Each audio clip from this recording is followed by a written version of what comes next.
everybody. Behavior mamas.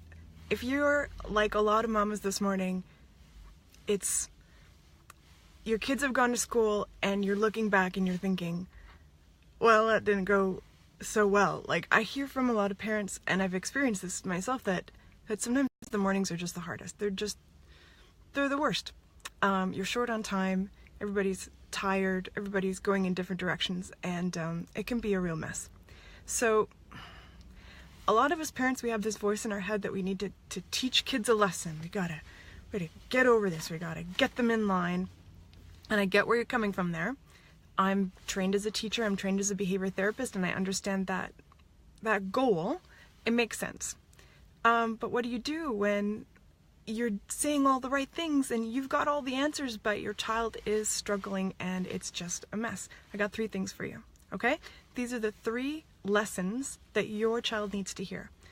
I'm not going to guarantee that it's going to sink in the first time. It might not sink in the first 20 times, but if you keep these 3 things in mind, you're going to be on the right track.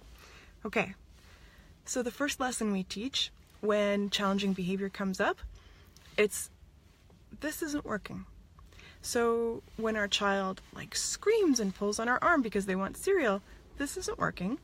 Would you like to ask me nicely? Okay, we all know how to do that. That's sort of behavior 101. We don't give into the behavior that the challenging behavior.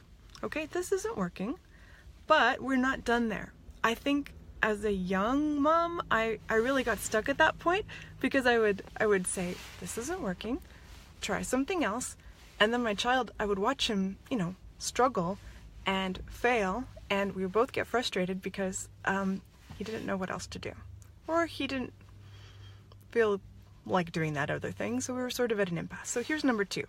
Here's where we go next. Try this instead. So this might be something that you've thought about before, it might be something that you make up in the moment, but this is not working. Let's figure out what you want and how to get there. So we're not, often when things really get out of control, it's because we buy into this equal and opposite reaction. So if my child does something that's very upsetting, then I feel like I should do something that upsets him so that he learns a lesson, so that he understands. We're not going to go down that route. We're going to stick with the teaching side of things. So this isn't working. Here's what we can do. Now, you've probably heard these 2 steps in a million blog posts, and you maybe, if you're like me, you've read them and said, I know, I asked him, I offered him the calm down corner, I gave him options, I gave her choices, I said we can do it later, and everything is still a mess, so what do you do? Here's lesson number 3. It's probably the most important one. It's not one that comes from the behavior textbooks, but this is sort of the unique challenge of being a mom, is because you have to throw this extra message in here. The 3rd message is, I'm still here, I still love you. I know this is a mess. I know this is very hard. I love you. You're safe. So for really defiant children, they can't tell us exactly what's wrong. They can't problem solve because they have a heightened sensitivity. They overreact. Their logical brain is out the window, and they're saying all kinds of garbage. But rather than teaching the lesson of we don't say garbage when we're very upset, let's just go back to the very beginning. Remember, you've got lots of time. We're both still here. I know this didn't work. We can try this instead. And I still love you.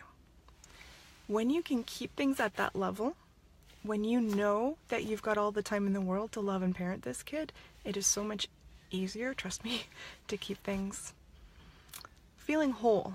So if you've had a rough morning and you're not sure what lesson you taught, that's okay, you got time, you got tomorrow. And if you want to talk more about these 3 lessons, this isn't working, let's try something else, and I'm still here, I love you, then leave a message below and we'll just have a whole chat. Okay, actually, I'm gonna send you another link. If you actually want to talk to me on the phone for free, I got questions for you. I want to hear more about your particular life. I'm not going to try to sell you anything. I just want to hear about you. So I'll put the link in the comments and we can chat. Okay, thanks. Bye.